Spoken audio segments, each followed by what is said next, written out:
Hello friends, welcome back to my channel SHS study. और आज की वीडियो में आप सभी को बताने वाला हूं कि SSC MTS का 9 अक्टूबर का सेकंड शिफ्ट का पेपर जो है वो हो चुका हुआ है।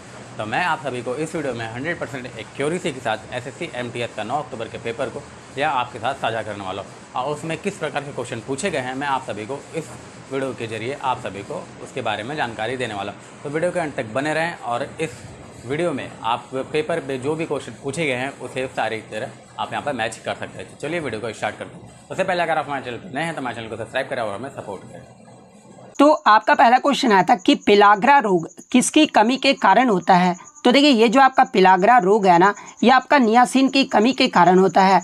और ये जो आपका नियासिन है ना, ये आपके विटामिन B3 का जो ये रासायनिक नाम है। तो नियासिन आपका यहाँ पे करेक्ट आंसर होगा। इसके अलावा अन्य विटामिन की कमी से होने वाले रोग को देख लेते हैं, जहाँ से एग्जाम में प्रश्न पूछे जाते हैं। जैसे कि विटामिन ए की कमी से आपका कौन सा रोग होता है, तो ये आपका नाइट ब्लाइंडनेस या फिर जीरोफ्थैल्मिया जो रोग होता है ना, ये आपके विटामिन ए की कमी के कारण होता है। और विटामिन ए का जो आपका रासायनिक नाम होता है ना, ये आपका रेटिनॉल होता है। विटामिन B1 की बात कर ले तो इससे आपका बेरीबेरी रोग होता है और इसका जो रासायनिक नाम है ये आपका थायमिन होता है। विटामिन B2 का जो आपका केमिकल नेम यानी रासायनिक नाम जो है ये आपका राइबोफ्लेविन होता है। विटामिन B5 का आपसे पूछा जाता है तो इसका जो आपका रासायनिक नाम है ना, ये आपका पेंटोथेनिक एसिड होता है। विटामिन B7 का अगर पूछा जाए तो ये आपका बायोटीन होता है। विटामिन B12 का अगर पूछा जाए तो देखिए, विटामिन B12 का जो रासायनिक नाम है ना, ये आपका साइनोकोबाल्बिन होता है। विटामिन C की कमी से जो है आपका स्कर्वी रोग होता है और इसका रासायनिक नाम जो है ये आपका स्कॉर्बिक एसिड होता है। विटामिन D की कमी से बच्चों में जो रिकेट्स रोग होता है ना, ये आपका विटामिन D की कमी से होता है और इसका रासायनिक नाम की बात कर ले तो ये आपका एर्गोकैल्सीफेरोल होता है। विटामिन E की कमी से जो आपका जनन शक्ति जो है वो कम हो जाता है और ये जो आपका विटामिन E का जो रासायनिक नाम है ना, ये आपका टोकोफेरोल होता है। विटामिन K की कमी से जो आपका खून का जो रक्त का जो धक्का होता है ना, वो जम नहीं पाता है और इसका अगर रासायनिक नाम की बात कर ले तो ये आपका फाइलोक्विनोन होता है। तो ये सारे फैक्ट जो आपको ध्यान में रखना है। नेक्स्ट आपका यहाँ पर आता है कि किस मुगल शासक ने जो है झरोखा दर्शन को जो वो शुरू किया था, यहाँ पे शुरू किया था वो पूछा गया था। तो देखिए, आपका जो झरोखा दर्शन को जो है ना, ये आपके मुगल बादशाह ये जो आपका अकबर के द्वारा जो वो शुरू किया गया था। तो अकबर आपका यहाँ पे करेक्ट आंसर होगा। इसके अलावा बात कर ले मुगल साम्राज्य में झरोखा प्रथा का जो तात्पर्य था ये क्या होता था। तो देखिए, झरोखा प्रथा का जो तात्पर्य था ना, ये आपके किलों और महलों की बालकोनी में दर्शकों को संबोधित करने के लिए जो है ये आपका दैनिक अभ्यास जो वो किया जाता था। तो ये पॉइंट भी आप ध्यान में रखिएगा। इसके अलावा अगर एग्जाम में पूछा जाए कि किस मुगल सम्राट के द्वारा जो है ये आपका झरोखा दर्शन की प्रथा जो वो बंद कर दिया गया था, तो देखिए इस प्रथा को जो बंद है ना, ये आपका औरंगजेब के द्वारा जो वो किया गया था। तो ये फैक्ट भी आपको ध्यान में रखना है। नेक्स्ट क्वेश्चन आपका यहाँ पर आता है कि पंडित इनमें से कौन जो है आपके संतूर वाद्य यंत्र से संबंधित है। तो ऑप्शन में जो आपका पंडित शिव कुमार शर्मा दिया गया था। तो देखिए, ये जो आपके पंडित शिव कुमार शर्मा है ना, ये आपके संतूर वाद्य यंत्र से संबंधित है। तो पंडित शिव कुमार शर्मा आपका करेक्ट आंसर होगा। इससे पहले आपका पूछा गया था कि पंडित शिव कुमार शर्मा ये जो आपके कहाँ से संबंधित है, तो ये आपके जम्मू कश्मीर से जो वो संबंधित है। तो ये पॉइंट भी आप ध्यान में रखिएगा। नेक्स्ट क्वेश्चन आपका यहाँ पर आया था कि भारत ने अपना जो पहला टेस्ट मैच है ना, ये किस देश के साथ खेला था। तो देखिए, भारत ने जो अपना पहला टेस्ट मैच है ये आपका 1932 में जो है ये आपका इंग्लैंड देश के साथ जो है वो खेला था। और इसकी जो कप्तानी है, इससे पहले आपका प्रीवियस शिफ्टों में पूछा गया था कि भारत के लिए जो अपना पहला जो कप्तान है ये कौन बने थे। तो देखिए, भारत के जो पहले कप्तान है ना, ये आपके CK नायडू जो वो कप्तानी किए थे। तो ये पॉइंट भी आप ध्यान में रखिएगा। तो इंग्लैंड आपका यहाँ पे करेक्ट आंसर होगा। और देखिए, मैं ये जो क्वेश्चन मैं आपको 100% ये दावा यहाँ पे कर सकता हूँ कि मैं आपको एक्स्ट्रा फैक्ट में जो है ये प्रश्न आपको कवर जो वो करवाया था। तो जो भी मेरा एक्स्ट्रा फैक्ट देखे होंगे ये प्रश्न इजीली जो वो करके आ गए होंगे। इसके अलावा अगर बात कर ले भारत इसमें जो है कितने रन से जो है भारत हारा था, तो देखिए इंग्लैंड ने भारत को जो है इस मैच में 158 रन से जो वो हराया था। तो ये फैक्ट भी आप ध्यान में रखिएगा। इसके अलावा एग्जाम में अगर पूछा जाए कि भारत में पहला टेस्ट मैच जो ये कहाँ पर आयोजित किया गया था, यानी किस ग्राउंड में आयोजित किया गया था, तो देखिए भारत में पहले टेस्ट मैच का जो आयोजन है ना, ये आपके बॉम्बे जिमखाना मैदान में जो ये आपका आयोजन किया गया था। तो ये फैक्ट भी आप ध्यान में रखिएगा। तो ये तो हो गया आपका टेस्ट मैच के बारे में। अगर ODI के बारे में पूछा जाए तो देखिए, भारतीय क्रिकेट टीम ने अपना जो पहला वनडे मैच है ना, ये 13 जुलाई 1974 को खेला था। और किस टीम के खिलाफ खेला था, तो ये भी आपका इंग्लैंड के खिलाफ ही जो वो खेला था। और किस स्टेडियम में खेला था अगर ये पूछ लिया जाए, क्योंकि TCS है ये कुछ भी पूछ सकता है। तो देखिए, ये जो आपका स्टेडियम का नाम था ना, ये आपका लीड्स के हेडिंग्ले स्टेडियम में जो है ये आपका मैच जो वो खेला गया था। और इस टीम का जो नेतृत्व है, यानी पहला जो आपका वनडे जो कप्तान रहे थे भारतीय टीम के, ये आपके अजीत वाडेकर रहे थे। तो ये सारे फैक्ट जो आपको ध्यान में रखना है। नेक्स्ट आपका यहाँ पर आता है कि what is the amount of मोघारा योजना, यानी ये जो आपका मोघारा योजना उड़ीसा सरकार के द्वारा जो वो शुरू किया गया है, इसमें लाभार्थी को जो है कितने रुपए की राशि जो वो दी जाती है। तो देखिए मोघारा योजना ये जो आपका उड़ीसा सरकार के द्वारा जो है राज्य के आर्थिक रूप से वंचित आबादी की सहायता के लिए जो है ये आपका शुरू किया गया है। और इस योजना के तहत प्राप्तकर्ता को जो है ये आपके 3 लाख रुपए जो है वो दिए जाते हैं। तो 3 लाख आपका यहाँ पे करेक्ट आंसर होगा। नेक्स्ट क्वेश्चन आपका यहाँ पर आता है कि वर्ष 2001 में किस कुचिपुड़ी नर्तक को जो है पद्मश्री अवार्ड से जो वो सम्मानित किया गया था। तो देखिए ये जो आपका शोभा नायडू है ना, ये आपके कुचिपुड़ी नृत्य से संबंधित है और इन्हें 2001 में जो है पद्मश्री अवार्ड से जो वो सम्मानित किया गया था। तो शोभा नायडू आपका करेक्ट आंसर होगा। इसके अलावा शोभा नायडू जी को जो है 1991 में इन्हें संगीत नाटक अकादमी पुरस्कार से भी जो वो सम्मानित किया गया था। तो ये फैक्ट भी आप ध्यान में रखिएगा। इसके अलावा कुचिपुड़ी नृत्य के अन्य प्रमुख कलाकारों की अगर मैं बात कर लूँ तो देखिए लक्ष्मी नारायण शास्त्री, स्वप्न सुंदरी, राजा रेड्डी और राधा रेड्डी, यामिनी कृष्णमूर्ति, यामिनी रेड्डी, कौशल्या रेड्डी, वेम्पति चिन्ना सत्यम, इंद्रानी वाजपेयी और भावना रेड्डी, इन सभी का जो संबंध है ना ये आपके कुचिपुड़ी नृत्य से है। और कुचिपुड़ी जो है ये कहाँ का शास्त्रीय नृत्य है, तो ये आपका आंध्र प्रदेश राज्य का जो है वो शास्त्रीय नृत्य है। इसके अलावा एग्जाम में कुचिपुड़ी नृत्य के एक कलाकार के बारे में पूछा जाता है, यामिनी कृष्णमूर्ति के बारे में। तो देखिए यामिनी कृष्णमूर्ति भी जो है ये आपके भरतनाट्यम और कुचिपुड़ी नृत्य से संबंधित है। और इनके अगर पुरस्कार की बात कर लेना तो देखिए इन्हें जो है 1968 में पद्मश्री पुरस्कार से जो वो सम्मानित किया गया था। इन्हें 2001 में जो है पद्म भूषण से जो वो सम्मानित किया गया था और वर्ष 2016 में जो है इन्हें पद्म विभूषण से जो वो सम्मानित किया गया था। तो ये सारे फैक्ट जो आपको ध्यान में रखना है। नेक्स्ट क्वेश्चन आपका यहाँ पर आता है कि अल्पसी महोत्सव ये जो आपका किस राज्य में मनाया जाता है। तो यहाँ पे आप सुधार कर लीजिएगा। अल्पसी जो महोत्सव है ना ये आपका केरल राज्य में मनाया जाता है। तो केरल आपका ऑप्शन में दिया गया था, तो केरल आपका यहाँ पे करेक्ट आंसर होगा।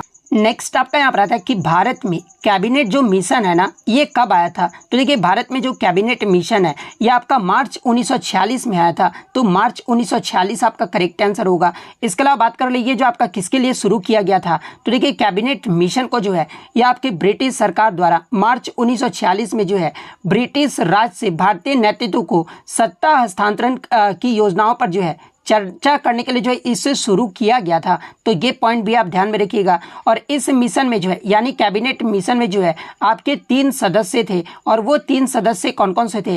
तो देखिए पहले आपके लॉर्ड पैट्रिक लॉरेंस थे जो कि भारत के राज्य सचिव थे। इसके अलावा सर स्टैफोर्ड क्रिप्स जो थे ये आपके व्यापार मंडल के अध्यक्ष थे। और तीसरे जो सदस्य थे ना ये आपके एवी अलेक्जेंडर थे जो कि नौहान विभाग के जो है ये पहले प्रमुख थे। तो ये तीनों सदस्यों का नाम भी आपको ध्यान में रखना है। नेक्स्ट क्वेश्चन आपका यहाँ पर आया था कि lessons life tossed by annoyingly is an autobiography of which actor, यानी ये जो आपका lessons of tight me annoyingly ये जो आपका किसकी ऑटोबायोग्राफी है। तो ये आपके अनुपम खेर की जो है ऑटोबायोग्राफी है। तो अनुपम खेर आपका करेक्ट आंसर होगा। इसके अलावा अगर अनुपम खेर की बात कर ले तो इन्हें आपका 2004 में पद्मश्री अवार्ड से सम्मानित किया गया था और वर्ष 2016 में जो है इन्हें पद्म भूषण से भी जो वो सम्मानित किया गया था। तो ये फैक्ट भी आप ध्यान में रखिएगा। नेक्स्ट आपका यहाँ पर आता है कि ionization energy is inversely proportional to, यानी आयोनाइजेशन एनर्जी जो है ये किसका जो है विपरीत जो है वो आपका संबंध होता है। तो देखिए आयोनाइजेशन एनर्जी से जो है ये आपका एटॉमिक साइज यानी परमाणु आकार जो है ये आपका इनवर्सली प्रोपोर्शनल होता है। तो एटॉमिक साइज आपका यहाँ पे करेक्ट आंसर होगा। और इसका मतलब ये हुआ कि जैसे जैसे परमाणु का आकार बढ़ेगा ना उससे जो आपका आयोनाइजेशन जो एनर्जी है ना वो आपका डिक्रीज करेगा यानी घटेगा। और जैसे जैसे परमाणु का आकार छोटा होगा यानी घटता जाएगा तो आयोनाइजेशन जो एनर्जी है ना वो आपका इंक्रीज करता जाएगा यानी बढ़ता जाएगा। तो एटॉमिक साइज आपका करेक्ट आंसर होगा। नेक्स्ट क्वेश्चन आपका ऑड वन आउट से आया था कि लाइसोसोम, वैक्यूल और राइबोसोम और न्यूक्लियस में जो है आपको ऑड वन आउट जो वो फाइंड करना था। तो देखिए इन चारों में जो आपका ऑड वन आउट है ना, यानी आपका जो अलग है वो आपका न्यूक्लियस है। और न्यूक्लियस अलग क्यों है, इसका कारण ये है कि न्यूक्लियस एकमात्र ऐसा ऑर्गेनल है जिसमें आनुवंशिकी सामग्री यानी डीएनए जो है वो होता है, और यह जो आपका कोशिका को जो वो नियंत्रण जो है वो केंद्र होता है। जबकि लाइसोसोम, वैक्यूल और राइबोसोम में जो है ये आपके अन्य कार्यों के लिए जो वो जिम्मेदार होता है। और इनके अन्य कार्य कौन कौन से हैं, तो देखिए ये जो आपका लाइसोसोम होता है ना, ये आपके कोशिका के अपशिष्ट पदार्थों को जो है ये तोड़ने और हटाने का कार्य जो है वो करता है। और लाइसोसोम को जो है ये आपका कोशिका का आत्मघाती थैला भी जो है वो कहा जाता है। इसके अलावा अगर वैक्यूल की बात कर ले तो ये जो आपका कोशिका में जो है तरल पदार्थ और अन्य पदार्थों का जो है ये आपका भंडारण करता है। राइबोसोम की बात कर ले तो यह जो आपका प्रोटीन संश्लेषण में जो है ये आपका शामिल होता है। इसलिए न्यूक्लियस जो आपका यहाँ पे करेक्ट आंसर होगा। एक क्वेश्चन आपका शून्य आधारित बजट से आया था। तो देखिए शून्य आधारित बजट का जो मतलब होता है ना, ये आपका बजट अनुमान शून्य से प्रारंभ जो है वो किए जाते हैं। और शून्य आधारित बजट में गत वर्षों के व्यय संबंधी आंकड़ों को जो है कोई महत्व जो वो नहीं दिया जाता है। और इस प्रणाली में जो है कार्य इस आधार पर शुरू किया जाता है कि अगली अवधि के लिए जो है ये आपका बजट जो वो शून्य है। इसके अलावा अगर बात कर ले भारत में शून्य आधारित बजट ये जो कब पेश किया गया था, तो देखिए शून्य आधारित बजट जो है इसकी जो अवधारणा का प्रयोग जो है सबसे पहले जो है ये आपका अमेरिका के द्वारा जो है 1977 में जो वो किया गया था। और भारत में अगर बात कर ले तो देखिए भारत में पहली बार 1986 में जो है तत्कालीन वित्त मंत्री वीपी सिंह ने जो है इसे जो वो स्वीकार जो वो किया था। तो ये फैक्ट भी आपको ध्यान में रखना है। नेक्स्ट आपका यहाँ पर आता है कि census 2011 what is the real percentage of Christian in India, यानी 2011 की जनगणना के अनुसार आपका जो क्रिश्चियन का जो आपका परसेंटेज रहा था ना ये कितना रहा था। तो देखिए 2011 की जनगणना के अनुसार ईसाई आबादी जो आपका लगभग 28 मिलियन रहा था। और परसेंटेज की बात कर ले तो ये आपका कुल आबादी का जो है 2.3% जो ये अनुमान जो है वो लगाया गया था। तो 2.3% आपका करेक्ट आंसर होगा। वहीं 2011 की जनगणना के अनुसार सबसे अधिक आबादी वाला आबादी जो रहा था ये आपका हिंदू धर्म का रहा था, जो कि आपका कितना रहा था, तो ये आपका 79.8% रहा था। उसके बाद दूसरे स्थान पे जो आपका इस्लाम धर्म रहा था, तो इस्लाम का जो आपका रहा था वो आपका 14.2% रहा था। वहीं ईसाई धर्म पालन करने वाले जो परसेंटेज रहा था वो आपका 2.3% रहा था। सिख धर्म को पालन करने वाले का परसेंटेज जो है ये आपका 1.7% रहा था। बौद्ध धर्म पालन करने वाले जो है ये आपका 0.7% रहे थे। और जैन धर्म का पालन करने वाले जो है ये आपका 0.4% रहे थे। तो ये सारे फैक्ट जो आपको ध्यान में रखना है। नेक्स्ट क्वेश्चन आपका यहाँ पर आता है कि मैकाले के बारे में जो है आपको कथन जो है गलत कथन जो वो बताना था कि इनमें से कौन सा कथन जो है मैकाले के बारे में जो आपका गलत जो है वो दिया गया है। तो देखिए इस ऑप्शन तो बच्चों द्वारा मुझे नहीं मिल पाए हैं, लेकिन मैं आपको बता दूं कि इसमें आपका जो एक सही कथन है ये आपका मैकाले के मिनट का अनुसरण करते हुए जो है 1835 का जो अंग्रेजी शिक्षा अधिनियम है ना ये पेश जो है वो किया गया था। यानी मैकाले ने जो है अंग्रेजी भाषा सिखाने की आवश्यकता पर जो है ये बल दिया था। तो यहाँ पे तो आपका गलत जो है कथन बताना था, तो ये तो आपका सही कथन हो जाएगा। इसके अलावा 3 कथन और क्या क्या दिए गए थे आप जो है वो कमेंट बॉक्स में बता दीजिएगा। नेक्स्ट आपका यहाँ पर है कि सरकार के भारतीय संसदीय रूप से जो है सरकार के मुखिया कौन होता है। तो देखिए सरकार का मुखिया जो है ना ये भारत के प्रधानमंत्री होते हैं। तो प्रधानमंत्री आपका करेक्ट आंसर होगा। नेक्स्ट क्वेश्चन आपका यहाँ पर है कि निम्नलिखित में से कौन सी विशेषता जो है संयुक्त राज्य अमेरिका से लिया गया है। तो ऑप्शन में आपका सुप्रीम कोर्ट के जजों को हटाने की प्रक्रिया दिया गया था। तो देखिए सुप्रीम कोर्ट के जजों को हटाने की जो प्रक्रिया का प्रावधान है ना ये आपके यूएसए देश के संविधान से जो वो लिया गया है। तो ये वाला ऑप्शन आपका यहाँ पे करेक्ट आंसर होगा। इसके अलावा यूएसए देश से और कौन कौन से प्रावधान जो है वो लिए गए हैं, जैसे कि अध्यक्ष जो आपके राष्ट्रपति पर महाभियोग की जो प्रक्रिया है ये भी आपका यूएसए से लिया गया है। अध्यक्ष और उपाध्यक्ष के कार्य भी जो है ये आपका यूएसए से लिया गया है। सर्वोच्च न्यायालय और उच्च न्यायालय के न्यायाधीशों का निष्कासन भी जो है ये आपका यूएसए के संविधान से लिया गया है। मौलिक अधिकार भी जो है ये आपका यूएसए से लिया गया है। न्यायिक समीक्षा का प्रावधान भी जो है ये आपका संयुक्त राज्य अमेरिका से लिया गया है। इसके अलावा न्यायपालिका की स्वतंत्रता ये भी आपका यूएसए से लिया गया है। संविधान की प्रस्तावना भी जो है ये आपका यूएसए से लिया गया है। जब क्वेश्चन में ये रहे कि संविधान की प्रस्तावना की भाषा जो है ये किस देश से लिया गया है, तो फिर आपका ऑस्ट्रेलिया हो जाएगा, क्योंकि प्रस्तावना की जो भाषा है ना ये आपका ऑस्ट्रेलिया देश से जो वो लिया गया है। तो ये फैक्ट भी आपको ध्यान में रखना है। नेक्स्ट आपका यहाँ पर आता है कि नरेगा एक्ट ये जो है कब आया था। तो देखिए ये भी आपको मैंने एक्स्ट्रा फैक्ट में जो वो करवाया था। तो देखिए नरेगा जो एक्ट है ना, ये आपका वर्ष 2005 में जो वो आया था। तो 2005 आपका यहाँ पे करेक्ट आंसर होगा। इसके अलावा बात कर ले नरेगा का जो है आपका पूरी तरह योजना जो है ये कब शुरू किया गया था, अगर ये प्रश्न पूछा जाए तो देखिए ये जो आपका नरेगा जो योजना है ना, ये आपका 2 फरवरी 2006 को जो है ये आपका आंध्र प्रदेश के जो है 200 जिलों से जो है इसे शुरू किया गया था। तो ये पॉइंट भी आप ध्यान में रखिएगा। और नरेगा को जो है आपका पूर्ण रूप से पूरे देश में कब जो है ये आपका लागू किया गया था, तो इसे जो आपका 2008 में जो है ये आपका शुरू किया गया था पूरे देश में। तो ये फैक्ट भी आप ध्यान में रखिएगा। और नरेगा का नाम बदलकर जो है मनरेगा कब किया गया था, तो ये फैक्ट भी आप ध्यान में रखिएगा कि नरेगा का नाम बदलकर जो है ये आपका मनरेगा जो है ना, ये आपका 2 अक्टूबर 2009 को जो वो किया गया था। और मनरेगा का अगर एग्जाम में फुल फॉर्म पूछा जाए तो ये आपका महात्मा गांधी राष्ट्रीय रोजगार गारंटी अधिनियम होता है। तो ये पॉइंट भी आप ध्यान में रखिएगा। नेक्स्ट क्वेश्चन आपका यहाँ पर आता है कि बॉक्सिंग बाउट में जो है आपका यंग प्लेयर और फीमेल का जो वो समय पूछा गया था।